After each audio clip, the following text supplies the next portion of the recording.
கல்லூரி மாணவர்கள் இருவர், சுரேஷ் மற்றும் ராஜ். இருவரும் ஒரே வகுப்பில் இருந்தாலும் அவர்கள் வாழ்க்கைச் சூழல் முற்றிலும் வேறுபட்டது. சுரேஷ் எப்போதும் நேர்மையாக, உதவி செய்யும் மனநிலையுடன் இருக்கிறான். ஆசிரியர்களிடம் மரியாதையாகவும் நண்பர்களிடம் ஆதரவு கொடுப்பவனாகவும் இருக்கிறான்.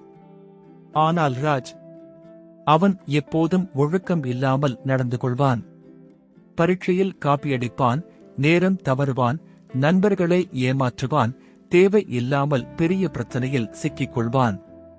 ஒருநாள் கல்லூரி விளையாட்டுப் போட்டிக்கு நிதி தேவைப்பட்டு மாணவர்கள் அனைவரும் உதவி செய்ய அழைக்கப்பட்டனர். சுரேஷின் நெகிழ்ச்சியான நடத்தை காரணமாக நண்பர்கள் ஆர்வமாக சேர்ந்து பணம் திரட்டினர். ஆனால் ராஜ் உதவி கேட்க சென்றபோது யாரும் அவனை மதிக்கவில்லை. ஏனென்றால் அவனது தீயொழுக்கமே அவர்களை தொந்தரவு செய்தது.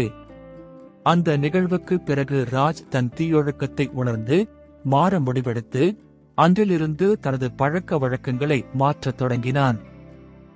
இக்கதையின் மூலம் திருக்குறள் நமக்கு கற்பிப்பது, நன்றிக்கு வித்தாகும் நல்லொழுக்கம் தீயொழுக்கம் என்றும் இடம்பை தரும்.